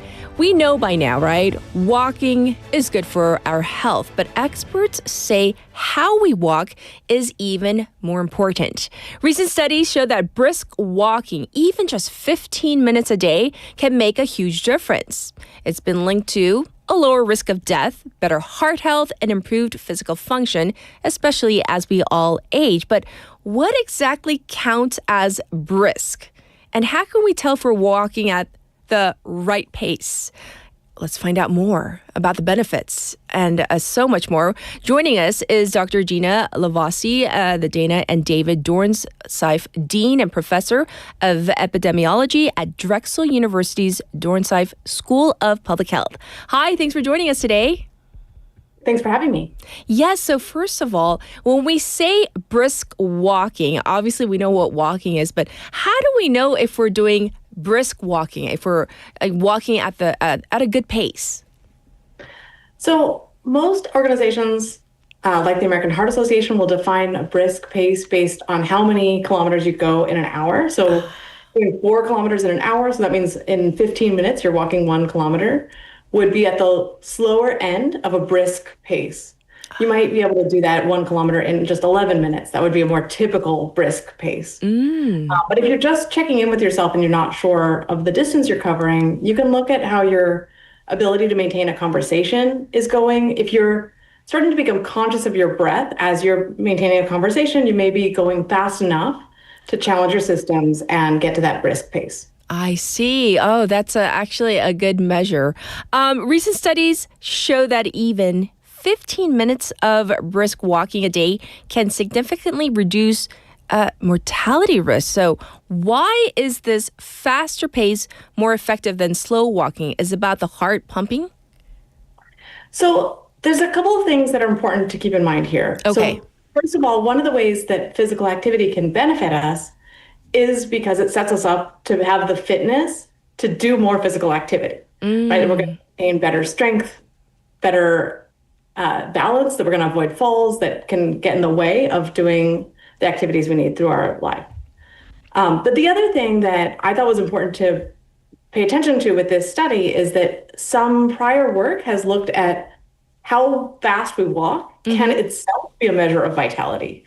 So people who have the physical fitness to walk faster also have a lower risk of death. So there's sort of 2 pieces here. You can absolutely change your walking pace, but a study like this that's following people and seeing how they walk over time, it's capturing 2 things. Yes. Whether you're intentionally walking at a brisk pace and whether you have the ability to walk at a brisk pace. Good points there. In terms of the key physical and mental health benefits of brisk walking, can we go over those? Absolutely. So I think if you're going to look for where would benefits of brisk walking show up throughout your day, I think it would start with the quality of sleep so that you're waking up feeling more refreshed. You would then find that, with just 15 minutes on most days, 75 minutes of brisk walking over the week, you would have reduced by 18% your risk of depression symptoms being elevated. Wow. So you'll be with a mood and motivation and enjoyment of your regular activities that would be higher. And then you'd be having the things that are challenged by walking, our circulation, our respiration, our musculoskeletal, like everything about our body has to be activated in order to walk. And those are use it or lose it systems. So the more we use those functions, then the better we're able to do that going forward. And all of this can have benefits not only in how we're feeling, how we're moving, and how we're ultimately surviving, but also things like how clearly we're thinking as we go through our day, because we're also using the brain as we're navigating our environment. Yes, yes. I'm very curious, though. Is there like an ideal duration or frequency of brisk walking for an average healthy person? And also, secondly, about like having those short bursts, maybe of like even slow jogging mixed in with walking. Is there a difference? So something like interval training, where you might be going to jogging or running for bursts, that can have additional benefits, but the biggest benefit really is going from being inactive to being somewhat active. Okay. As you try to decide what makes a difference going from some activity to a higher level of activity, either intensity or duration, at some point you can get to where there's risk. And that risk is going to depend on your medical condition. But the level of physical activity that you can sustain and that's going to fit into your life, or that you're going to be able to do for a long time. Yes. Many weeks, many months, many years. That's really where you're going to be able to accumulate the benefits. Because some of these benefits, like your cardiovascular system working better. Yes. You don't just want that for tomorrow. You want that on an ongoing basis. Sure, sure. We have a couple questions coming in, and I hope I'm not putting you on the spot, but I think you can answer them. So a couple people are asking, is there like an optimal heart rate or BPM we should be aiming for? Because a lot of people are wearing like smart devices as they're doing their brisk walking or like jogging. So is there like maybe a range or a number we should be aiming for? So the number that you would aim for depends on your age. So it's a bit complex to give an overall number. But if you're hitting that distance goal of going about a kilometer in 15 minutes, or maybe 11 minutes if you're kind of at the middle of the brisk walking pace, that should give you a sense of what your heart rate is for you when you're walking briskly. I looked in preparation for our conversation today at what makes a difference for walking faster, like what actually helps people to get into that brisk pace and keep with it. And the best evidence-based approach is to listen to music, right? So find yourself music that you enjoy and that has a tempo that helps energize your walking pace. What a great tip, as so many people are interested in what we're talking about right now. So basically, do people who walk faster, do they have better underlying health, or is it kind of like the fast walking, vice versa, leading to an improvement in health? So that's so important. So one of the things that's definitely true is we've seen that you can encourage people to walk more by personalizing the support for them to be able to fit walking into their lives, and you can benefit their cardiovascular risk in a measurable way. So you absolutely can increase walking in ways that benefit your health. But it's also a very established relationship that people who, when just asked to walk, do so faster, they are showing a level of vitality that's higher, which is not irrelevant, right? One of the things that I emphasized before is that walking and walking briskly protects your ability to do that going forward. So brisk walking ends up being two things. It's a strategy to improve your health, and it's a marker of how well you've been protecting your health so far. Right, right. I'm also curious, based on your research in urban health and, the environment that might be built into our communities, how much does neighborhood design influence our walking habits? So I love studying neighborhood design, looking at the things that make us feel like a place is appropriate to walk, like we're safe and encouraged to do so. What I think I see, though, across the studies is that is a nudge in the direction of being a bit more active. And there's a lot of variation that people who are determined to do so can be active in a lot of different settings, or people seek out the green spaces, the neighborhood streets that feel most comfortable for them.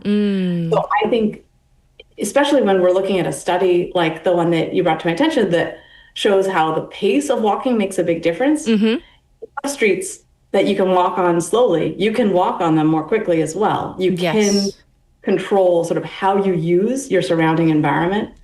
And if we're certainly partnering with cities, with college campuses like at Drexel, there are also ways we can make that nudge to encourage the whole population of people in a space to be safer and more active.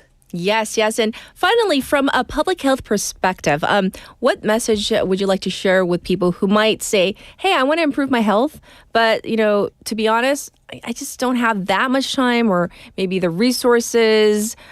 So what would you say to people who might be using, and I used to be one of them, this kind of as, holding us back or maybe even as an excuse?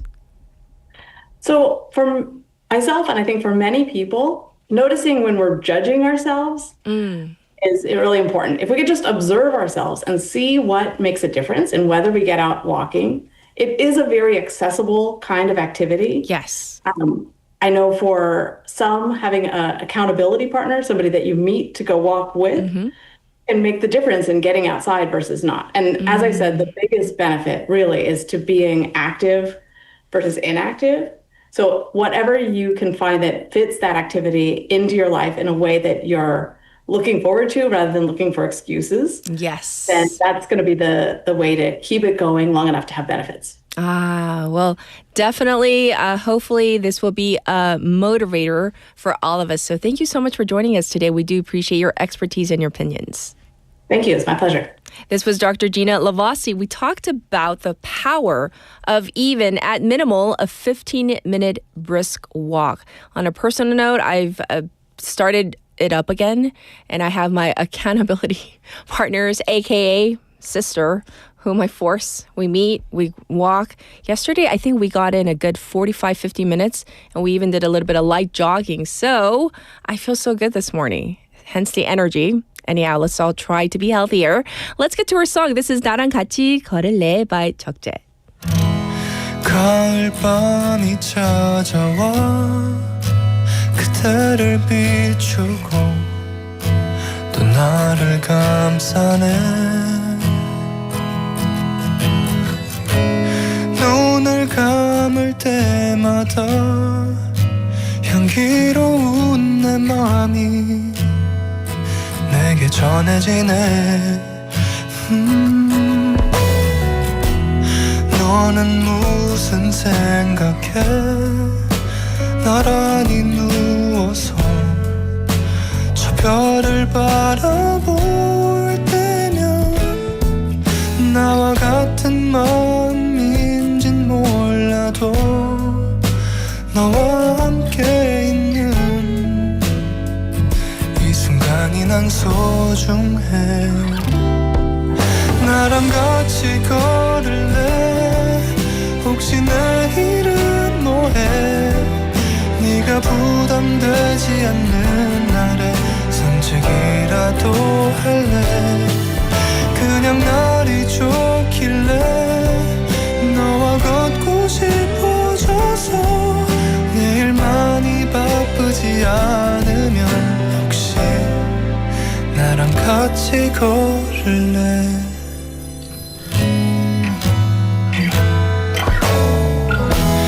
많이 어색한가 봐 자꾸 딴 데를 보고 날 닮은 별만 바라봐 싱그럽게 불어오는 바람은 너와 함께 있는 이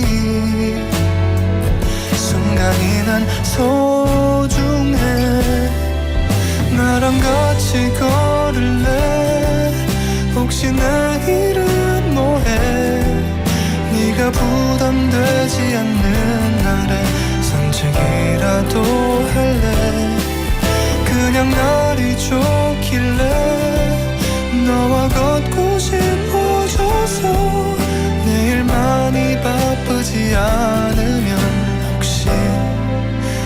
나랑 같이 걸을래 힘들어 보일 땐 내가 더 아파오고 속상한 맘만 커져 내가 곁에 있을게 항상 너의 편이 되어줄게 저 하늘의 별처럼 나랑 같이 걸을래 혹시 내일은 뭐해 네가 부담되지 않는 날에 산책이라도 할래 그냥 날이 좋길래 너와 걷고 싶어져서 내일만이 바쁘지 않으면 혹시 나랑 같이 걸을래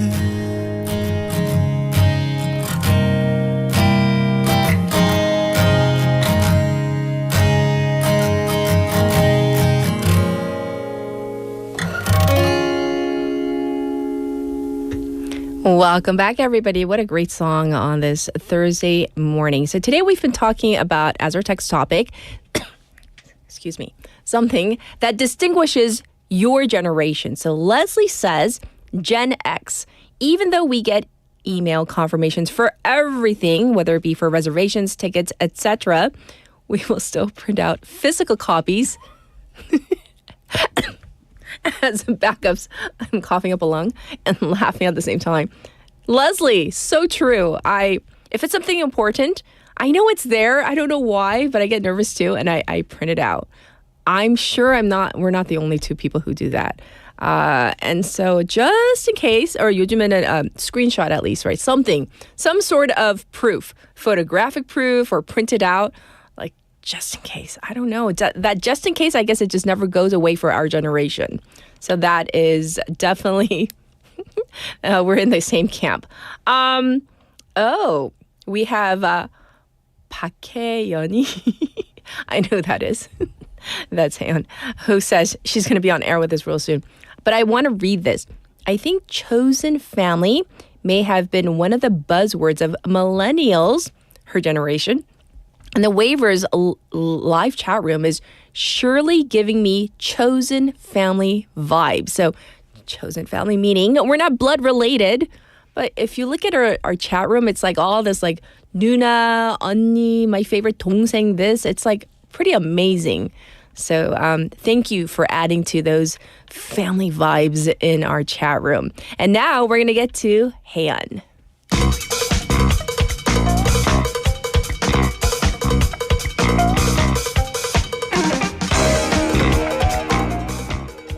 It is time for a Buzz Breakdown, and guess who's here? Haeyeon's here. Good morning. I just saw what you wrote on my script. Oh, You're yes, the sweetest person ever. I try to be. Yeah.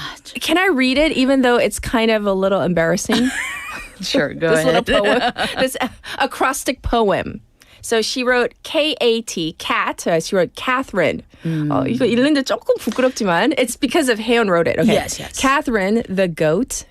I mean, 저 yes. 진짜 염소가 아니라 G-O-A-T. Okay, you know what that means, right? And she wrote A force of nature. T, tremendous host who makes mornings better. And she even drew a sun.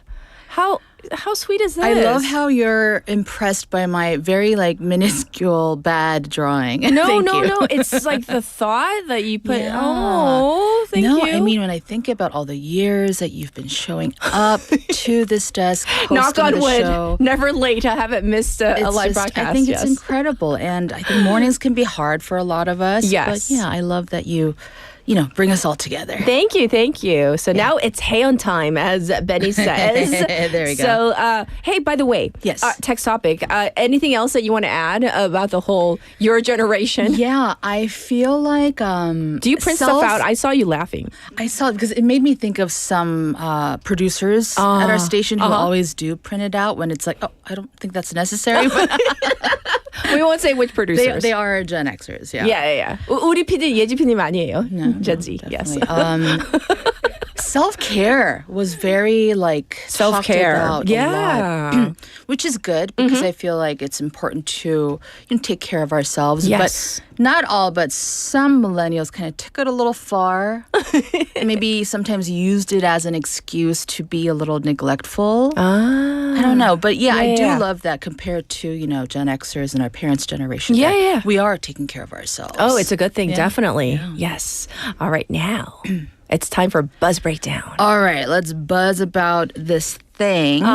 So before we get into it, Catherine, do you have any commercials that come to mind when it comes to jeans? Oh, like 청바지 jeans? 청바지 jeans. Oh, I think of, I can't say the brand name. Yeah. Calvin thing. Yes. That comes to mind.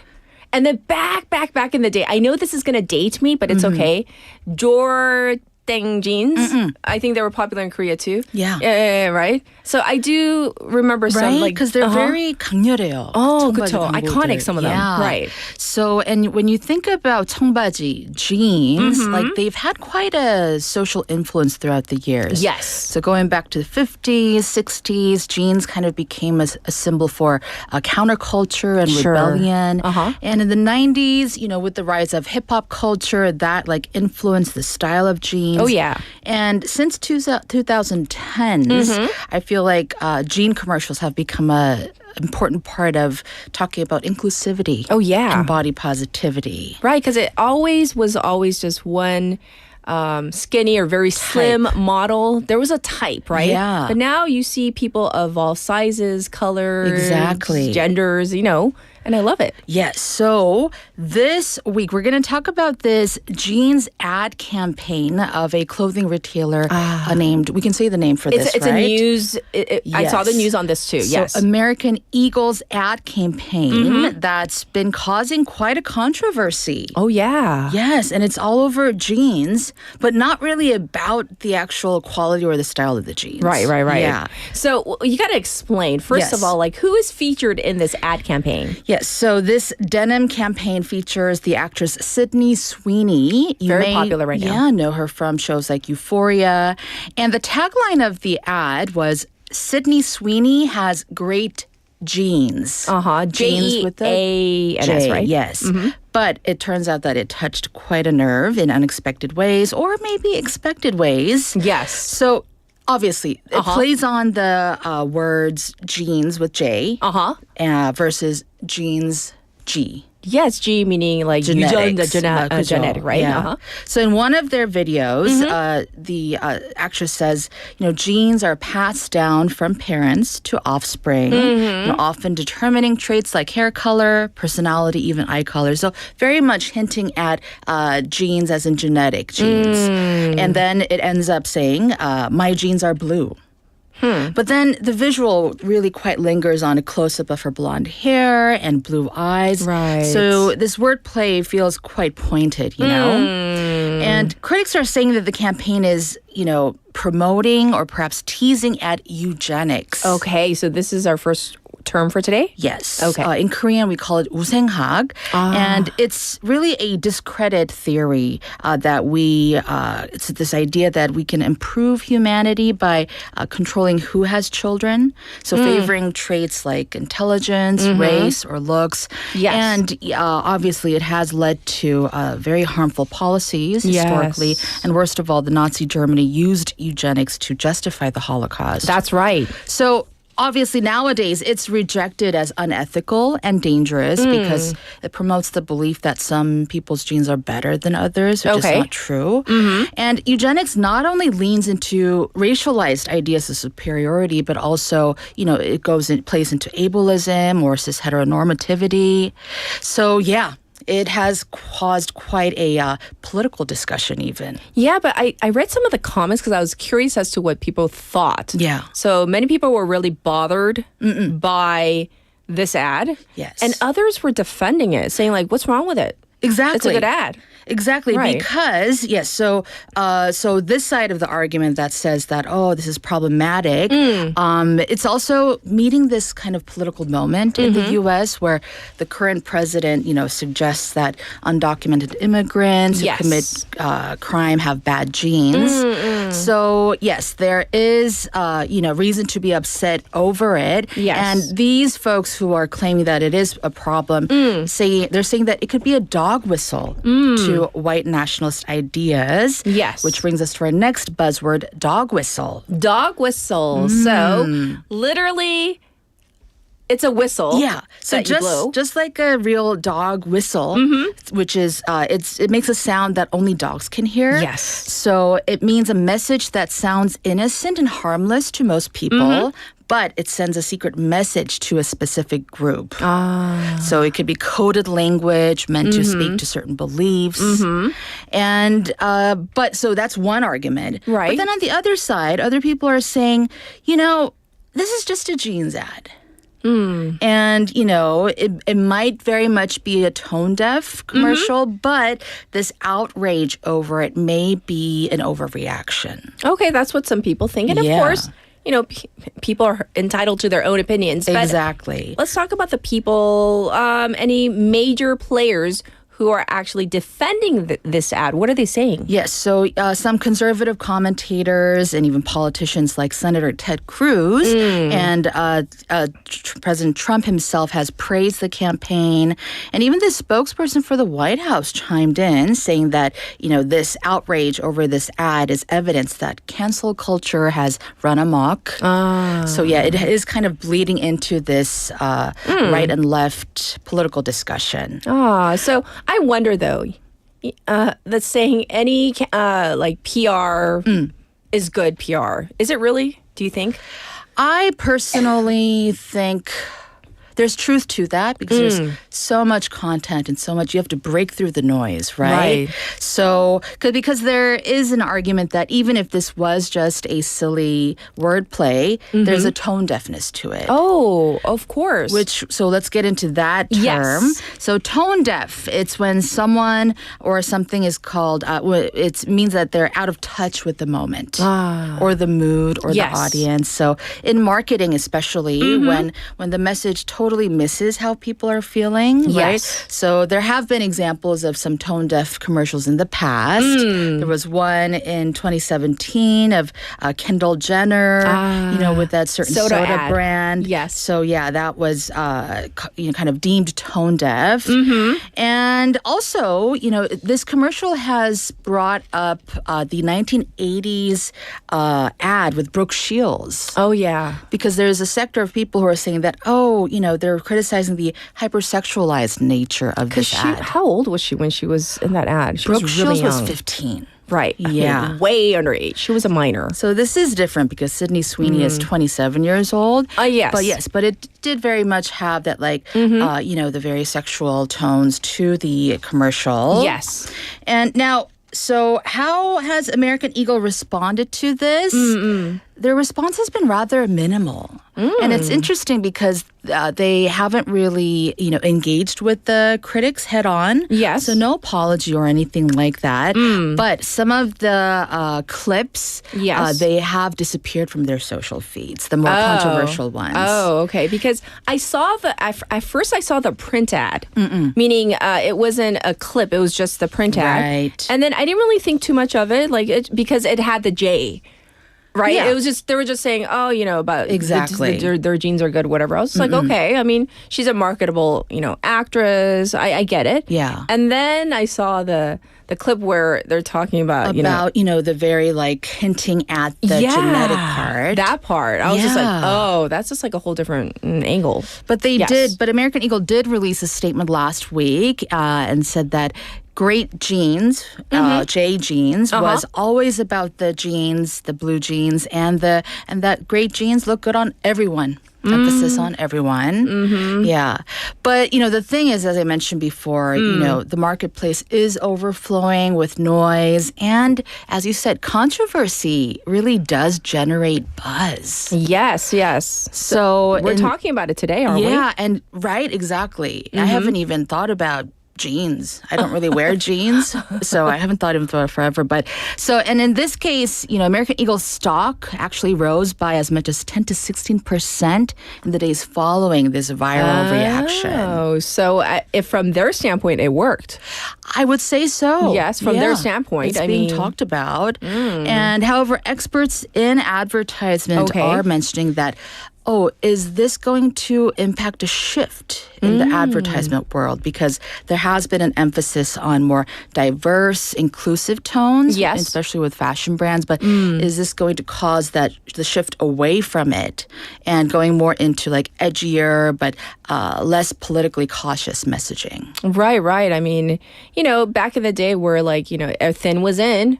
Everybody was real thin and there wasn't inclusivity. But then I hearken even there was a particular soap ad, I'm sure you remember. Bird. Yes.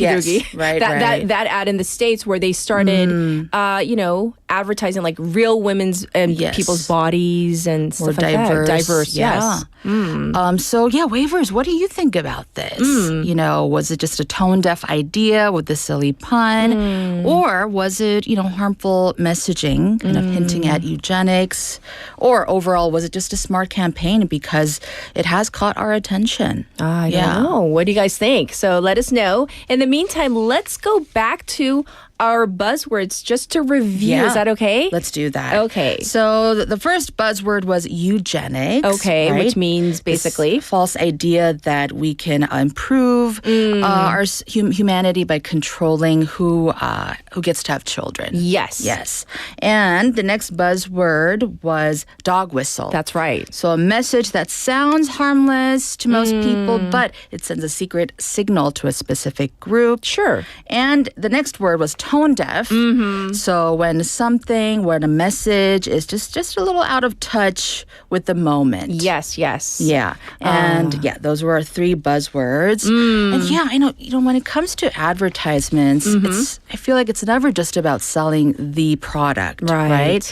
It, sells ideas of love and what's normal, sexuality, what kind of bodies or what kind of families are, that we can have. Yes. So, I think this controversy over this ad campaign, I feel like it does, play a big role in our collective psyches. Yes. Well, thank you for bringing an interesting topic with great buzzwords that we can definitely, learn from and use in everyday speech. So we'll check in with you. Thank you so much for coming in, Han. We appreciate it. Bye, guys. All right. It's time to wrap up today. It's already Thursday. Can you believe?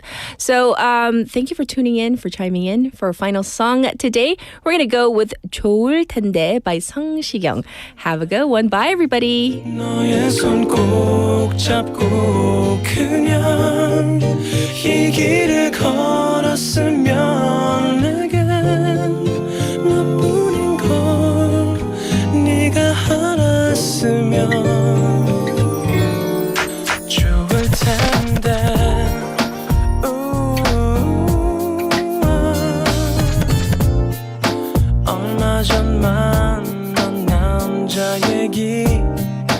오늘만 해도 벌써 몇 번째니 그에게 전화가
English